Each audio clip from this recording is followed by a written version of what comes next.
Hi there, you're watching Nightline with me, Natasha. Busst. The top stories. Malaysia announces additional 100 million ringgit aid for Gaza relief.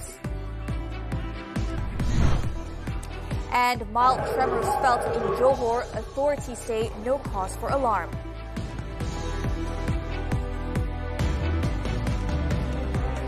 Good morning. We begin the bulletin with this story. Malaysia will contribute another 100 million ringgit in aid to Palestinians in Gaza. In making the announcement during a solidarity gathering on Sunday night, Prime Minister Datuk Seri Anwar Ibrahim pledged the additional aid to help ease the suffering of the Palestinian people. Anwar said the allocation was an additional grant to the one made 2 years ago to help rebuild Gaza. In his speech, Anwar criticized the Israeli government over the man-made famine in Gaza, calling their actions cruel and inhumane as food and medicine remain stranded at the border while civilians continue to die from starvation. The great scholar Edward Said once said, "Do you want to understand the politics of Palestine? It is the politics of dispossession, meaning everything that you possess is taken away from you. You are dispossessed. Your land, your water, your house, your families, your children, your babies, everything taken and destroyed."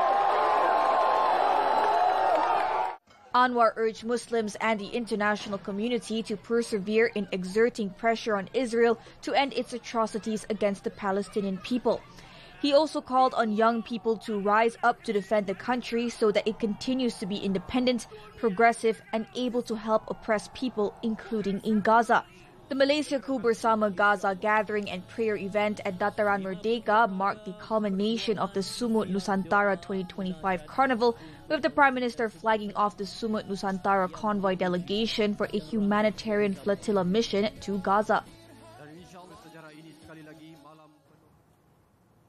Meanwhile, the Communications Ministry will hold a meeting with the management of TikTok Malaysia following concerns over the appointment of a former Israeli soldier to a senior role at the platform's parent company, ByteDance, in New York. Communications Minister Dato' Fahmi Fazil said he has already lodged an initial protest by directly contacting the Chief Executive Officer of TikTok, Shouzi Chew. The meeting, expected to take place in early September, will also involve the police and the Attorney General's chambers. Fahmi stressed that the move is crucial amid fears that pro-Zionist content could seep into the social media algorithms across the region. Kita tak nak berlaku satu keadaan di mana TikTok itu sendiri telah dimasuk dan diracuni elemen-elemen seperti yang saya katakan tadi. Bekas-bekas pelatih IDF, kita tak mahu. Dan saya akan minta penjelasan penuh daripada pihak TikTok. Speaking to reporters after officiating the Sumut Nusantara Carnival in Kuala Lumpur, Fahmi did not rule out that stern action could be taken against the platform, with any decision only to be made after the meeting. Fahmi noted that any action taken will need to be balanced and rational, given the platform's importance to many businesses and content creators in the country. In continued Zionist attacks, at least 30 people were killed as Israeli planes and tanks pounded the eastern and northern outskirts of Gaza City overnight from Saturday to Sunday, destroying buildings and homes. Continuous explosions were reported overnight in the Zaitun and Shujaya areas, while tanks shelled homes and roads in the nearby Sabra neighborhood. Several buildings were also destroyed in the northern town of Jabalia. The Zionist forces have returned to combat in the Jabalia area in recent days to dismantle tunnels and strengthen control of the area. Earlier, the Israeli Defense Ministry vowed to continue with the offensive, which has raised alarm abroad and objections at home. Over in Yemen, at least 2 people were killed and 35 others were injured after Zionist military bombed the capital Sana'a as tensions in the region continue to escalate. Local media reported that the attack on Sunday targeted an oil processing plant and a power station. The Zionist regime said it also targeted a presidential palace as well as an adjacent military complex. A Houthi official claimed their air defenses had neutralized most Israeli aircraft involved in the attack, forcing them to retreat. The Israeli strikes came 2 days after the Houthi claimed a missile launch against Israel.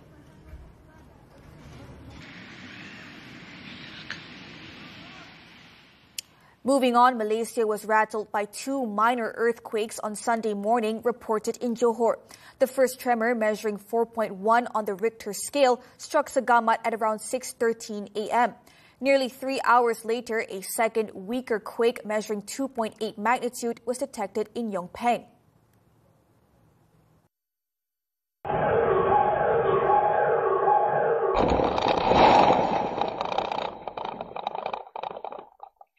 This CCTV footage shows the moment the tremors were felt in a resident's home. According to the Director General of the Malaysian Meteorological Department, Muhammad Hisham Muhammad Anip, the first quake occurred 5 kilometers west of Sagamat at a depth of 10 kilometers. The aftershock was recorded around 9 a.m., some 28 kilometers northwest of Kluang. Tremors were also felt in Malacca, Negeri Sembilan, and southern Pahang. The Indonesian Meteorology, Climatology and Geophysics Agency also detected the quakes. Authorities have confirmed there is no tsunami threat to Malaysia. Muhammad Hisham further reassured the public not to be alarmed as both quakes were of low magnitude. Meanwhile, Met Malaysia has confirmed that the earthquake in Sagamat was the first ever to be recorded in the district. National Weather and Geophysics Operations Center Director Makrun Fazli Muhammad Fahmi told TV3 that close monitoring of the situation is still ongoing. Kami sentiasa beroperasi secara berterusan untuk mencerap dan sekiranya ada keperluan, maklumat akan dimaklumkan seberapa segeralah. He added that although Malaysia is not located within an active earthquake zone, there have been previous reports of minor tremors in areas such as Bukit Tinggi in Pahang and Tasik Kenyer in Terengganu. One of the strongest earthquakes in the country's history was in Ranau, Sabah in 2015, which measured a magnitude of 6.0. For the record, a total of 1,874 earthquakes have been recorded in Malaysia since 1874.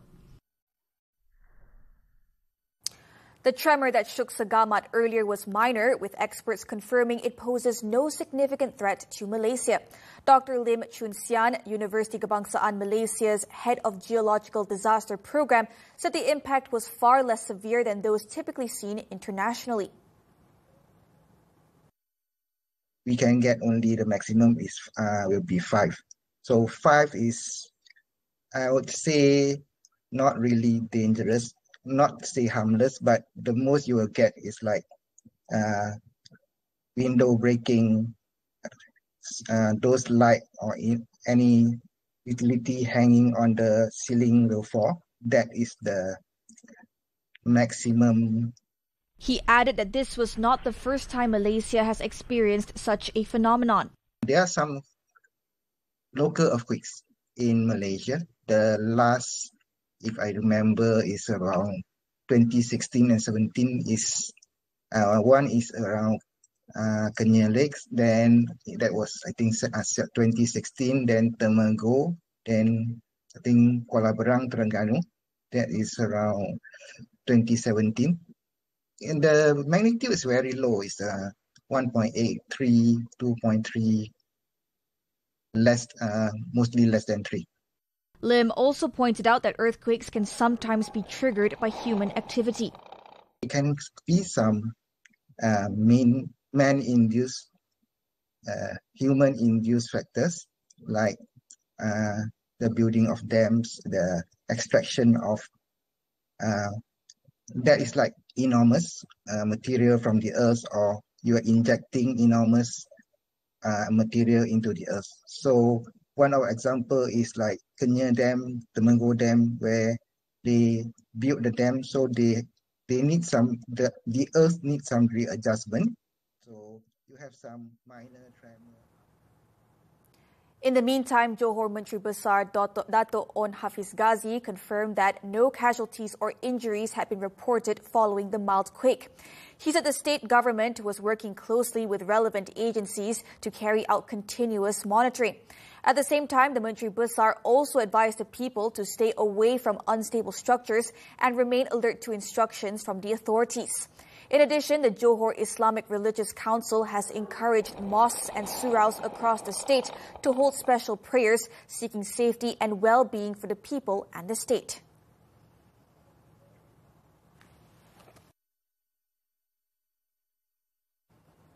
Now, police have received 5 reports of minor property and home damages. Segamat District Police Chief Superintendent Ahmad Zamri Marinsa has urged affected residents who have yet to come forward to lodge a report. Ada setengah penduduk yang masih dalam keadaan tidak tahu sama ada perlu membuat laporan polis ataupun tidak. So memang kita maklumkan kepada masyarakat setempat agar membuat laporan polis bagi mengesahkan jika terdapat sebarang kerosakan di struktur bangunan rumah ataupun sebagainya. He also reminded the public not to spread unverified information that could cause unfear. Authorities warned that action can be taken under the Communications and Multimedia Act, which carries penalties of imprisonment or fines of up to 50,000 ringgit or both if found guilty. In a related development, Petronas operational following the mild tremors. PGB said its technical and regional teams had promptly carried out checks at the Segamat Compressor Station, Segamat Control Station, and along the relevant pipeline right-of-way. The inspections found no abnormalities or disruptions. Live monitoring through its Supervisory Control and Data Acquisition, or SCADA system, also confirmed that pressure levels and operational parameters remain stable. Demi mempertahan prinsip, keberanian politik dan kesatuan serantau, memperkukuh ekosistem serantau yang inklusif, kemerdekaan dan kedaulatan, bolehkah ASEAN pertahan hak negara kecil? Kupasannya dalam Soal Rakyat bersama tetamu Profesor Madya Dr. Muhammad Mahadi Ismail dan Profesor Dr. Muhammad Mizan Aslam. Sabtu 30 Ogos 5.30 petang hanya di TV3.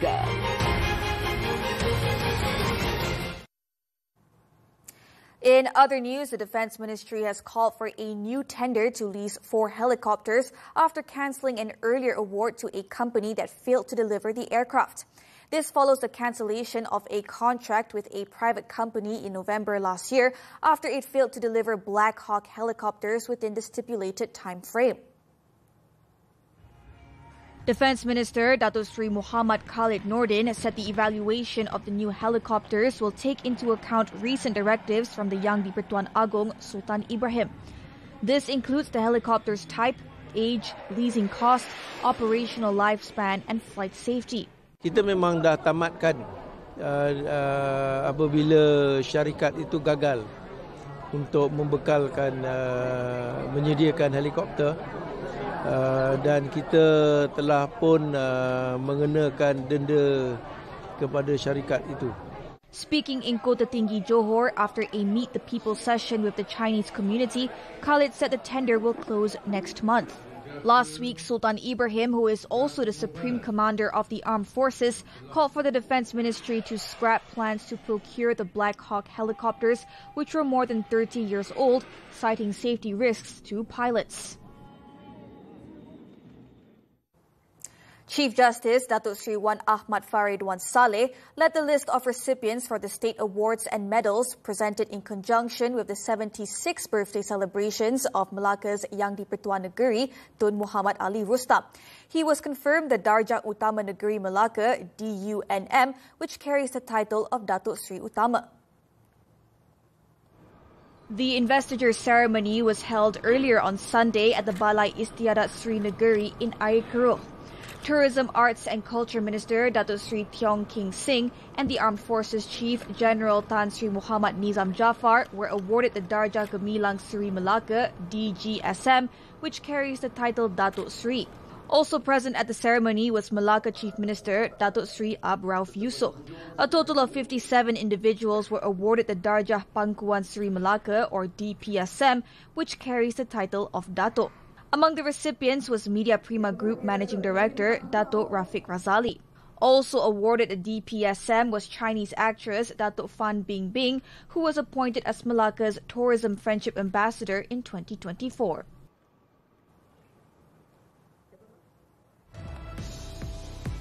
Fifth RXZ members participant killed in crash. This and more from the local front after this breather.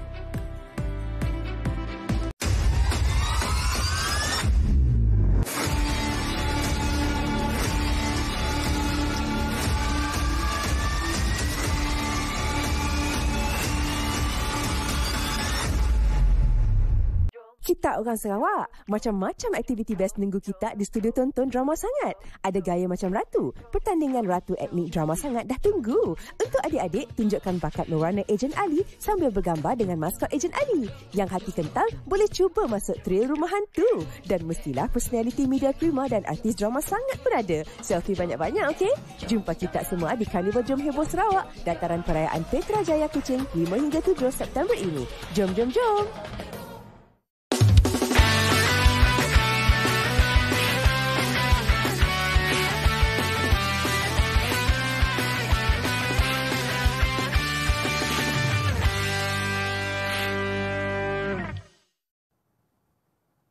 Nightline continues. Clear standard operating procedures and traffic regulations are already in place for organizing motorcycle convoys and other large-scale rides in Malaysia. Home Minister Datuk Sri Saifuddin Nasution Ismail said that law enforcement agencies, particularly the Police Traffic Investigation and Enforcement Department, operate under well-established guidelines for convoy approval and management. Speaking at a press conference after the Malaysian Maritime Enforcement Agency's MMEA Kampung Angkat Madani program in Taiping, Perak on Sunday, Saifuddin said one of the key requirements is the appointment of marshals. However, their roles come with strict limitations and they cannot assume traffic control responsibilities. Organizers are also required to submit participant lists for police vetting. Permohonan ni biasanya pihak polis akan bagi tahu dengan penganjur senarai nama peserta, bagilah nombor kad pengenalan semua sebab kita nak semak dia ada lesen atau tidak. Okey. Itu rukun lah.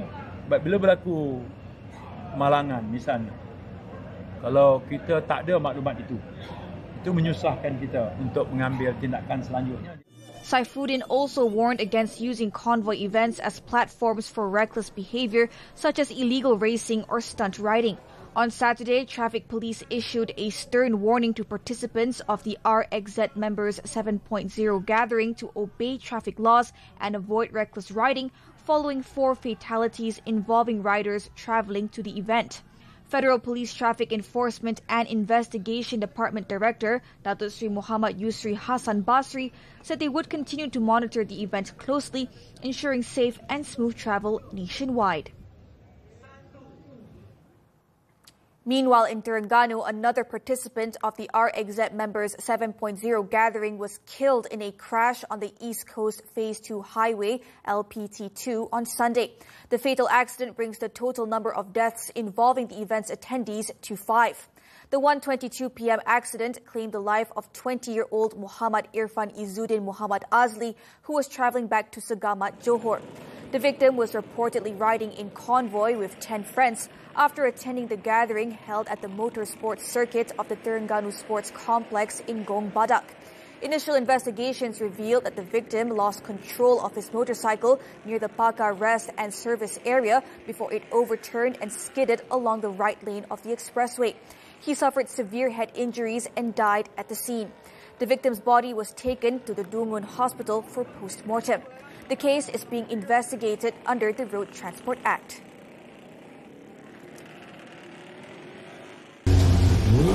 Culas cukai jalan, JPJ pantau kereta mewah. Kemungkinan berlaku dia bayar lepas tu dia batali, tapi apabila kita buat semakan dengan sistem, memang ternyata rotek tu tamat tempoh.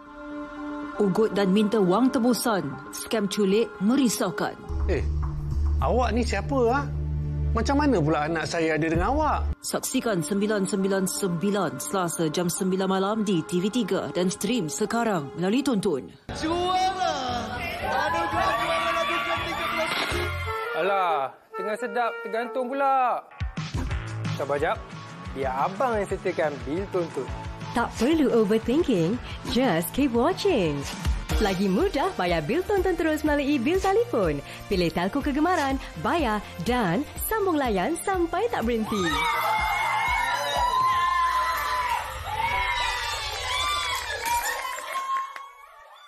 Kita orang Sarawak, macam-macam aktiviti best minggu kita di studio tonton Drama Sangat. Ada gaya macam ratu, pertandingan ratu etnik Drama Sangat dah tunggu. Untuk adik-adik, tunjukkan bakat mewarna Ejen Ali sambil bergambar dengan maskot Ejen Ali. Yang hati kental, boleh cuba masuk trail rumah hantu. Dan mestilah personaliti media prima dan artis Drama Sangat pun ada. Selfie banyak-banyak, okey?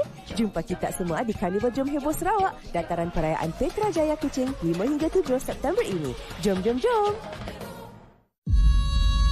Pelbagai tetakan, banyak sangat tetakan, dan tetakan itu boleh nampak dia tu terlalu marah ke atas mangsa tersebut. Ke-19 suspek ni mereka semua kawan sebenarnya.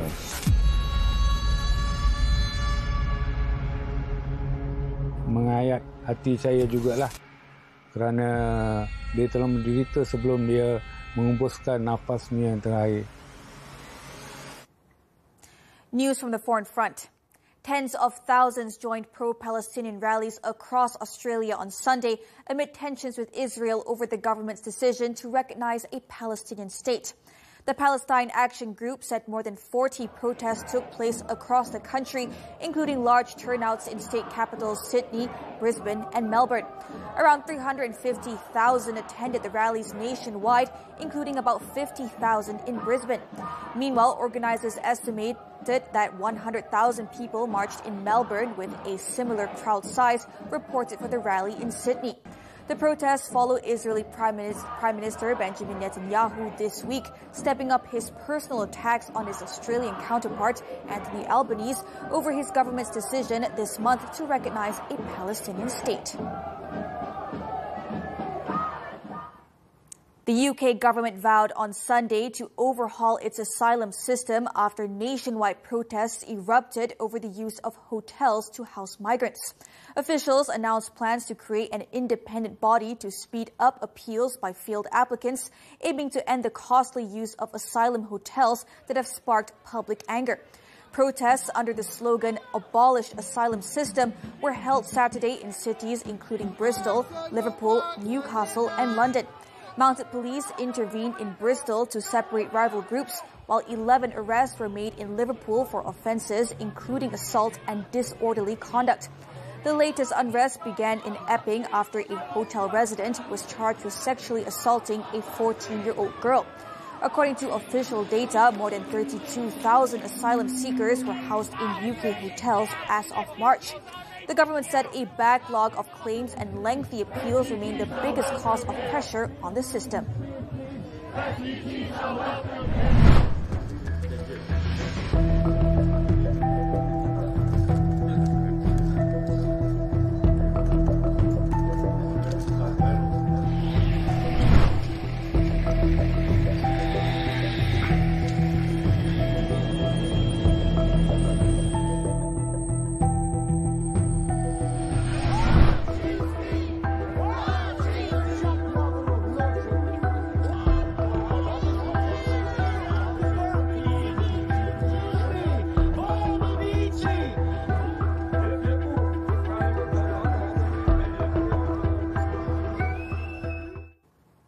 Sports now, bowling and the 22nd Asian Youth Championships. Malaysia's boys quartet signaled their golden intent after finishing the opening block of the team event on top of the standings on Sunday.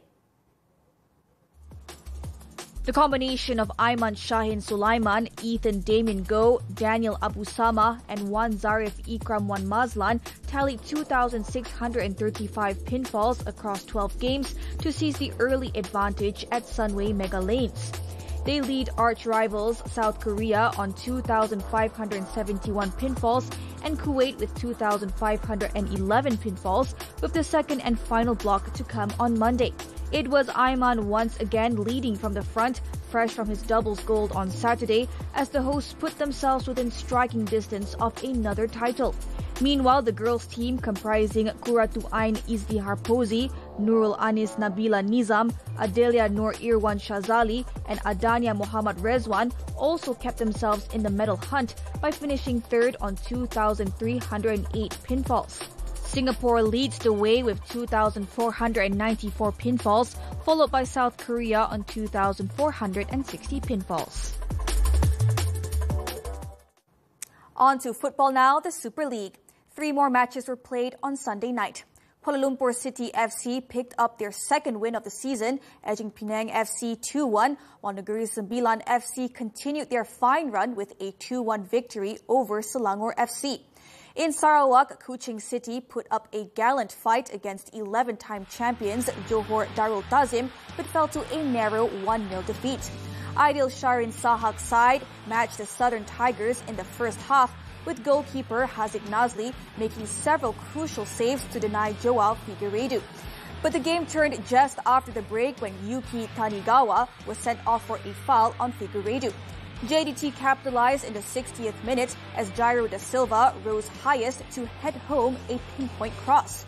Kuching City pressed hard for an equalizer, but JDT held firm to stay top of the table with 9 points from 3 matches, while Kuching remained 5th on 3 points.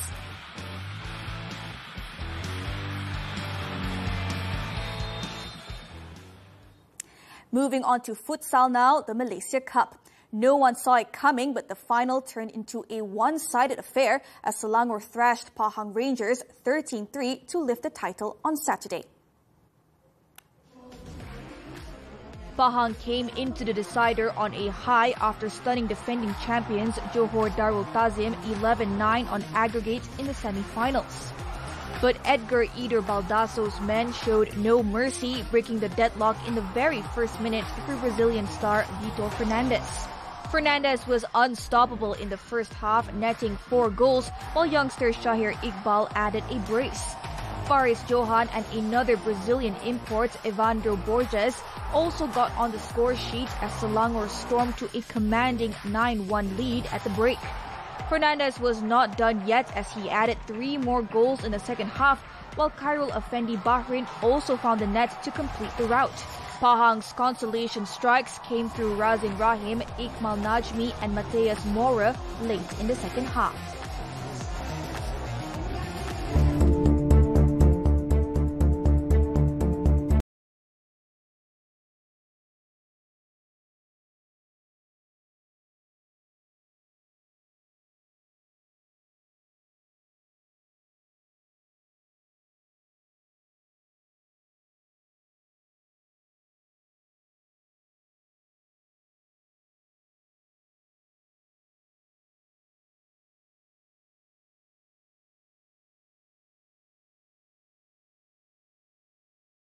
This time around, let's head to western Indonesia, where rowers with colorful oars race long boats before roaring crowds, boosted by a young boy's viral dance at the front of the traditional vessels. With that, I'm Natasha. Thank you for watching and stay safe.